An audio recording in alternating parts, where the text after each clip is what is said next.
Bienvenue dans Manager et coacher par l'approche systémique, un podcast de 10 épisodes imaginé et réalisé par Dominique Berriot et Frédéric Seignon.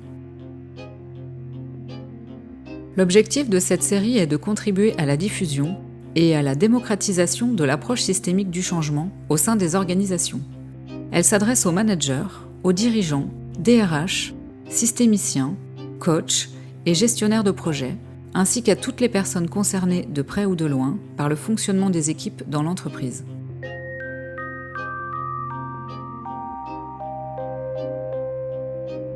Épisode 8. L'intervenant, porteur de savoir-faire systémique. Bonjour Dominique.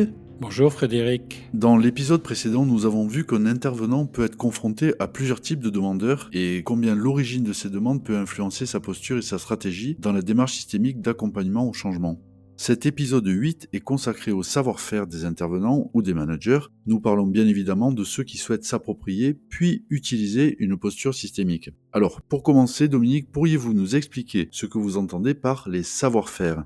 Je veux parler d'un certain nombre de compétences spécifiques, utiles voire nécessaires, qui doivent être acquises progressivement par les personnes qui souhaitent adopter une posture systémique de façon à mieux répondre aux demandes de changement dans l'entreprise. Le changement étant synonyme pour nous de modification des relations entre les acteurs d'un système à considérer, comme nous l'avons déjà vu. Vous parlez bien de compétences différentes de celles qui ont été mises en avant dans les formations, disons classiques d'accompagnement au changement.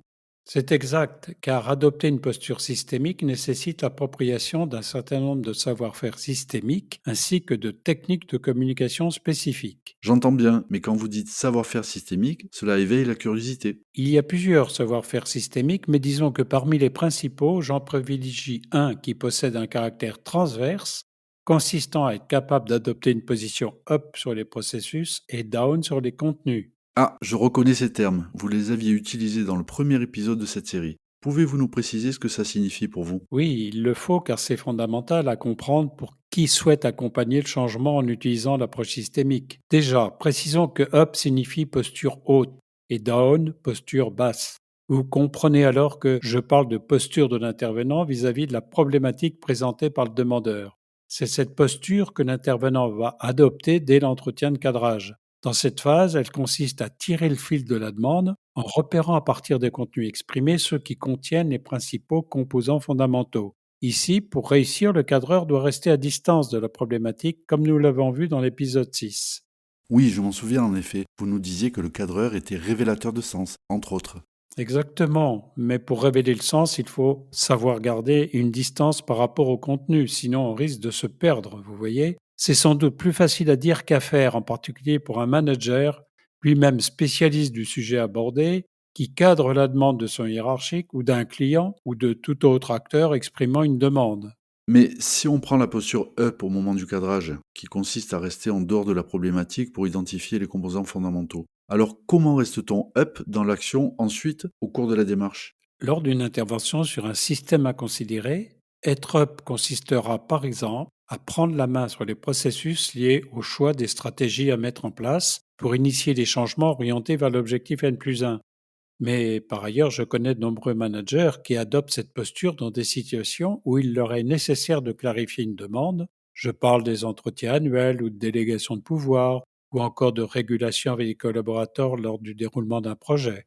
On comprend bien cette notion de posture proactive sur les processus. Mais alors que signifie être down sur le contenu ? Cela signifie que l'on doit, le temps du cadrage, se distancier par rapport à ses expériences et ses valeurs personnelles. C'est très important de comprendre et de respecter cela. Ainsi, on favorise sa capacité d'empathie pour écouter la demande, sans a priori, et on s'efforce de repérer les composants fondamentaux dans le discours du demandeur.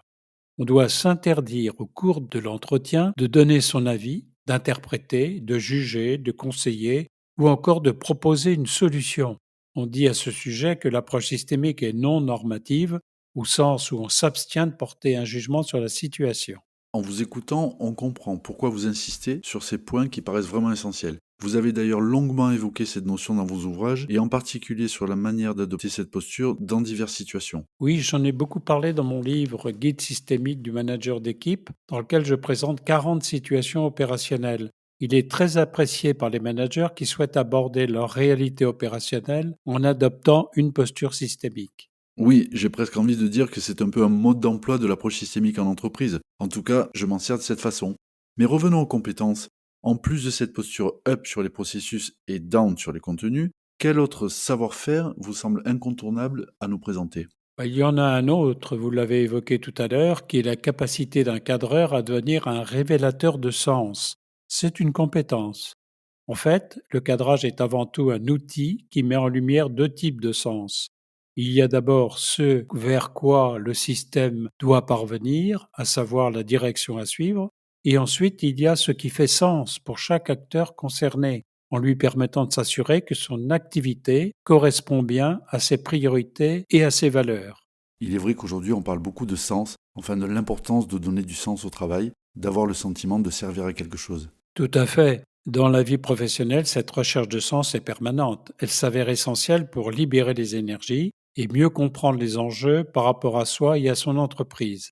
D'une façon générale, être attentif au sens des demandes exprimées pour soi-même ou pour d'autres contribue à l'épanouissement de chacun dans son milieu professionnel, sans compter les répercussions dans la vie personnelle ou familiale. On peut ainsi mieux se positionner et trouver les conditions permettant de se motiver, de susciter l'envie de s'impliquer ou non et de contribuer aux résultats de l'entreprise. De même, pour un manager qui reçoit une directive, en éclairant les éléments du sens à travers l'émergence de l'objectif N+1 et des résultats attendus, il lui est plus facile de décider de la posture à prendre et plus facile aussi de transmettre ce sens aux autres. Vous confirmez que le cadrage de la demande est une étape fondamentale au cours de laquelle le cadreur ou le manager a tout intérêt à identifier le sens pour faciliter ensuite la mise en œuvre des actions. Mais dites-nous, à quel acteur s'adresse cette quête de sens révélée lors du cadrage? C'est simple, cela concerne tous ceux qui, dans leurs relations professionnelles, sont susceptibles d'exprimer une demande ou d'en recevoir. Comme vous le savez, dans l'entreprise, on peut être demandeur ou receveur d'une demande. Pas seulement le dirigeant ou les managers, mais aussi ceux qui, dans et hors de l'entreprise, se trouvent impliqués par les conséquences d'une demande. Il s'agit essentiellement de clients ou de fournisseurs, de collaborateurs, de la hiérarchie, d'intermédiaires, de membres d'équipe et bien entendu de coachs. En somme, beaucoup de monde. J'ajoute que souvent le demandeur croit que sa demande est évidente et pleine de bon sens. Mais la pratique des demandes circulant au sein des entreprises m'a convaincu que le bon sens ne va pas toujours dans le bon sens. C'est pourquoi l'intervenant ou le manager devient l'acteur principal de la clarification du sens. Il est vrai qu'on entend souvent cette remarque sur le bon sens dès qu'une problématique apparaît. Il faut appliquer ce que vous nous avez soufflé sur la posture pour constater qu'en effet, le bon sens ne va pas toujours dans le bon sens. Comment pourrait-on justifier l'intérêt de mieux l'identifier? Mais je vois surtout le risque de ne pas le faire. Clarifier le sens pour ceux qui doivent s'investir dans une opération de changement ou même dans une quelconque activité génère une dynamique positive tant sur le plan individuel que collectif. Par contre, son absence provoque des risques d'insatisfaction et de frustration, le sentiment de perdre son temps et son énergie. Ces inconvénients atteignent progressivement le niveau existentiel et génèrent peu à peu une impression d'inutilité personnelle et sociale. On s'exclut, consciemment ou non, physiquement ou non, psychologiquement ou non, du système dans lequel on vit et travaille. C'est le terreau de ce qu'on appellera le burn-out. Rappelons que nous sommes des êtres sociaux pétris d'émotions. En parlant d'émotions, j'ai envie de vous poser une question qui concerne, j'imagine, un des savoir-faire en plus de la posture et de la quête de sens. Est-il possible de gérer des émotions par la logique systémique et si oui, comment s'y prendre? Oui, cette question fait aussi partie des savoir-faire de l'intervenant. Aborder la gestion des émotions auprès d'un acteur ou d'un groupe par une logique systémique est assez particulier. L'intervenant doit avoir conscience qu'un niveau émotionnel trop intense nuit au déroulement d'un changement dans de bonnes conditions. Il reste alors attentif à cet état émotionnel tout en évitant, lors du cadrage, de succomber à la tentation d'aider son interlocuteur par une prise de conscience des causes de son état, ou bien en approfondissant leurs effets, ou encore en apportant diverses explications d'ordre psychologique, par exemple en lui parlant d'intelligence émotionnelle. À votre avis, il ne faut pas chercher à comprendre ses émotions, ni même les aborder. Non, ce n'est ni le moment ni le lieu pour tout cela, les conditions n'étant pas réunies pour s'engager dans de telles avancées. Mais ça paraît difficile. Pourquoi éviter d'aller sur ce terrain à ce moment-là? C'est difficile en effet. Dans notre quotidien, nous avons tendance naturellement et culturellement même à vouloir comprendre nos interlocuteurs dès qu'ils expriment un malaise, une tension ou une émotion, en s'introduisant dans leur vie psychique au prétexte, conscient ou non, d'une bienveillance nécessaire ou d'un besoin d'aider son prochain. C'est sûrement culturel, mais pas systémique. Alors là, il faut que vous nous précisiez comment aborder la chose du coup. Eh bien, si on souhaite rester dans une logique systémique, nous allons chercher à libérer le ou les interlocuteurs de leur tension en adoptant des techniques de communication spécifiques comme la trilogie de l'écoute active que Carl Rogers complète parce qu'il appelle d'une part l'acceptation positive inconditionnelle et d'autre part une compréhension empathique. Attendez, il y a beaucoup de choses là. La trilogie de l'écoute active de Carl Rogers, qu'est-ce que c'est? Ça revient à se comporter comme nous l'avons évoqué tout à l'heure avec le premier savoir-faire dont je vous ai parlé. Rester en position up sur les processus en écoutant au mieux l'expression des émotions et en restant down sur les contenus, en nous abstenant de tout avis, conseil, interprétation, jugement ou analyse intrapsychique. On réserve ce travail aux psychologues. Ok, chacun son rôle. Et aussi, en préparant cet entretien, je me demandais si vous considériez ce qu'on appelle métacommunication comme un de ces savoir-faire pouvant faire partie de l'équipement d'un consultant systémique. Tout à fait. Être capable de métacommuniquer est une aide concrète pour faciliter les échanges au cours d'entretiens ou de réunions.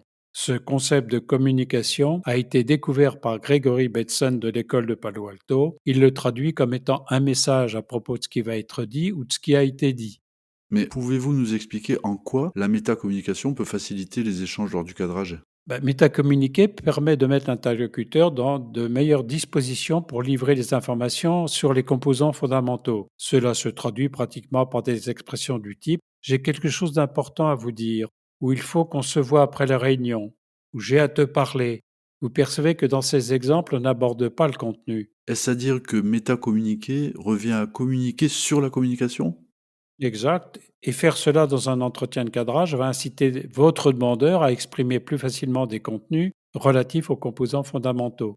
On métacommunique en fait pour avertir l'interlocuteur que la question que je vais ensuite lui poser ne sera sans doute pas facile pour lui. Par exemple, je lui dis «Je vais vous poser une question délicate» ou «Je pense que ma question ne sera pas simple pour vous». Ah oui, on le prépare en quelque sorte. Oui, sans oublier de faire suivre sa communication d'un silence pour lui donner tout son impact et lui permettre de se préparer. On passe ensuite à la question spécifique permettant d'obtenir le contenu d'un composant fondamental. Les informations seront plus faciles dans ce cas à exprimer par le demandeur qui aura été mis en condition pour livrer le composant recherché. Je ne sais pas si vous percevez l'impact de cette compétence. Pour en être certain, auriez-vous quand même un exemple de situation vécue? Oui, tout à fait, pour illustrer une métacommunication. Prenons la situation suivante. Après avoir recueilli une demande, vous n'avez pas pu obtenir tous les composants fondamentaux souhaités, vous contactez le demandeur et lui dites «J'ai besoin d'informations complémentaires pour mieux répondre à votre demande d'hier». Vous voyez, ici on n'aborde pas le contenu, mais on utilise une stratégie de communication pour attirer l'attention d'un interlocuteur en l'avertissant que nous avons quelque chose de particulier ou d'important ou encore de délicat à lui dire ou à lui demander, et cela tout en ménageant sa sensibilité. Oui, on voit l'importance de la formulation même des questions. Maintenant, sans les développer autant, pouvez-vous nous citer d'autres savoir-faire utiles pour intervenir dans un processus de changement, en plus de la posture, du sens et de la métacommunication? Oui, bien sûr, il y en a d'autres. Je peux vous citer la capacité à transformer les intentions de décision d'un interlocuteur en décision, ou celle d'aider des acteurs à définir un objectif commun, ou encore de savoir extirper des résultats attendus, ou enfin d'aider une personne ou un groupe à se dégager de sa problématique. Ah oui, en effet, il existe ce qu'on pourrait appeler une palette de compétences spécifiques et systémiques.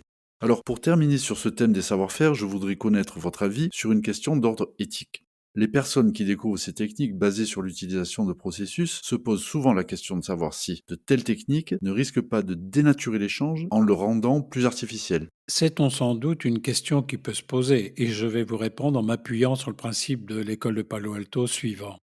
Nous ne pouvons pas ne pas influencer les autres, qu'on le veuille ou non. Or, si nous les influençons de toute façon, et malgré nous, sans obtenir de résultats satisfaisants pour chacun, quel bénéfice apporte alors plus de spontanéité? L'important est-il d'être naturel ou de faciliter l'échange et d'obtenir les résultats demandés? Par ailleurs, chacun a pu se rendre compte des méfaits de certains comportements spontanés. Sachant que nous influençons nécessairement les autres, autant le faire de façon cohérente par rapport à un objectif, c'est ce qu'il faut retenir à mon avis. Mais sur l'aspect moral de ce qui pourrait être considéré comme une sorte de manipulation par certains. L'aspect moral sous-jacent à ce type de comportement réside en fait dans l'intention de celui qui utilise cette technique. Agit-il exclusivement dans son intérêt personnel ou dans l'intérêt des deux parties? Heureusement, et c'est là que la morale s'y retrouve, celui qui manipule autrui dans son intérêt propre crée rapidement des résistances, voire un mutisme qui réduit peu à peu la qualité des échanges. Merci Dominique Berriot pour ces éclaircissements à propos des savoir-faire de l'intervenant systémique. Dans les 2 derniers épisodes de notre série, nous aborderons les stratégies de changement issues des types 1 et 2 de l'école de Palo Alto. Là encore, il y a des choses passionnantes que vous nous apprendrez. Merci encore et à bientôt. Cet épisode a été préparé et réalisé par Dominique Berriot et Frédéric Seignon. Montage et mixage, Frédéric Seignon. Voix, Anne-Laure Vallot.